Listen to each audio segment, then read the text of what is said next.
Bonsoir, Pasteur Florent. Bonsoir, madame la journaliste. Je vous ai vu, vous êtes dans la préparation de l'activité de ce 31. Vous pouvez un peu m'expliquer qu'est-ce que se passe sur moi? Merci, madame la journaliste. Comme tout le monde le fait souvent, l'année 2007, c'est une année qui commence par le mois de janvier. Et là, nous sommes exactement le 31 décembre 2017, donc c'est un réveillon pour nous. C'est une occasion que l'Église donne une opportunité. Nous donnons à tout le monde d'être reconnaissant envers le Seigneur. Vous savez que ce n'est pas facile de débuter une année et de finir aussi, parce qu'une année égale à 365 jours. Donc ce n'est que par la grâce de Dieu que nous, les hommes ou les chrétiens, nous arrivons à atteindre ou bien à vivre la main de Dieu en toujours restant efficace au début, au cours d'une année. Donc vous voyez, nous sommes ici en pleine préparation de notre réveillon. Donc c'est une soirée au cours de laquelle nous allons élever le nom de Jésus-Christ. Nous allons manifester le nom de Dieu, pas parce qu'il nous a donné seulement la vie, pas parce qu'il a été bon pour nous, mais c'est une occasion de faire vivre la grâce de Dieu. Vous savez, beaucoup de gens ont vécu peut-être le mois de janvier, mais peu de gens vont pénétrer ou bien rentrer dans cette année de percée que nous avons dénommée pour l'Église à l'image du monde.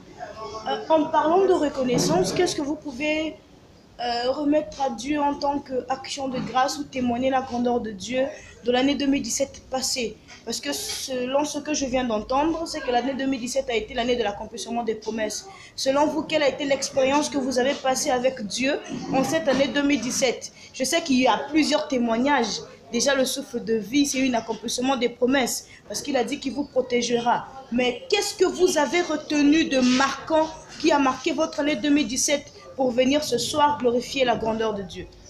Voilà, merci. Si je me mets à peut-être à étaler mon témoignage, nous allons peut-être arriver jusqu'à demain. Ah, d'accord. Mais c'est vrai, je suis la preuve vivante d'un grand témoignage. Oui. Par rapport à l'année 2017, nous l'avions dénommé l'année de l'accomplissement des promesses de Dieu. Donc, au cours de cette année, moi, je demandais toujours à ce Dieu de faire de moi un homme international. Et il y avait des trucs que je demandais à ce Dieu et que j'ai vu se réaliser devant moi. Je voulais d'abord parler du côté spirituel dans ma vie chrétienne en tant que pasteur. Et cette année 2017, j'ai demandé à Dieu de m'élever puissamment dans l'enseignement par rapport à l'année de l'accomplissement des promesses de Dieu. Parce que je sais que je suis pasteur, Dieu m'a promis aussi une grande élévation spirituelle. Donc en demandant à Dieu, quand je fais le bilan de l'année 2016 et l'année 2017 par rapport au thème, je remarque un grand niveau ou une grande élévation spirituellement dans l'enseignement, dans le service de Dieu. Et parlant de profession, Dieu a aussi touché ma vie professionnellement parce que j'ai demandé à Dieu, Seigneur, bénis aussi ma vie professionnelle, je suis journaliste et Dieu m'a béni en tant que journaliste, il m'a élevé. Aujourd'hui, je suis compté parmi les meilleurs journalistes, je suis fier de le dire, c'est pas pour moi un orgueil, mais une fierté de reconnaître que Dieu a fait de moi parmi les meilleurs journalistes de ma chaîne, de mon organe. Et de compte, je dirais que je suis le seul jeune qui aujourd'hui perce normalement dans la vie journalistique. Et parlant aussi dans le domaine social, Dieu m'a béni. C'est aujourd'hui quand je vois ma femme, je vois celle à qui Dieu a mis à mes côtés, être élevée parce que c'était aussi l'un de mes souhaits par rapport à l'année 2017. Et quand je vois sa vie, Dieu a accompli des promesses dans sa vie, dans ma vie, particulièrement dans la vie de ma famille. J'ai béni le Seigneur Jésus-Christ parce que si je me mets à étaler mes témoignages, je ne vous mens pas, j'ai béni ce Dieu de papa, le Dieu de mon Père, qui nous a promis une année de l'accomplissement des promesses de Dieu. Et personnellement, je l'ai vécu dans ma vie.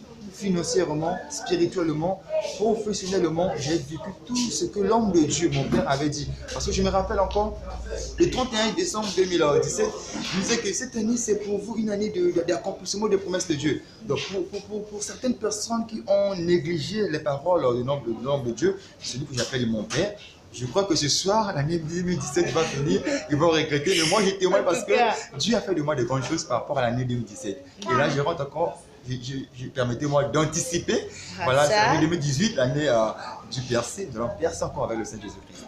Amen. Bon, je vous ai entendu parler de votre père, mais quand même, il n'a pas de nom, votre père spirituel. Je l'ai dit dans mes propos, je pense que madame la nation n'a pas peut-être compris, l'homme de Dieu. Je ne voudrais pas peut-être me focaliser sur son nom, mais je voudrais émettre en exergue le nom que nous ses enfants, nous aimons beaucoup. Okay. L'homme à la face de d'hippopotame. Ah, d'accord. Voilà, c'est lui notre Père spirituel, notre Père à nous tous. Je le bénis puissamment. L'homme à la face de d'hippopotame, l'évangéliste Alka, que Dieu le bénisse puissamment. Merci d'avoir accepté de participer à cette interview. Je vous souhaite bonne soirée avec l'Éternel. Merci Madame la journaliste. Merci. Vous ferez une bonne journaliste.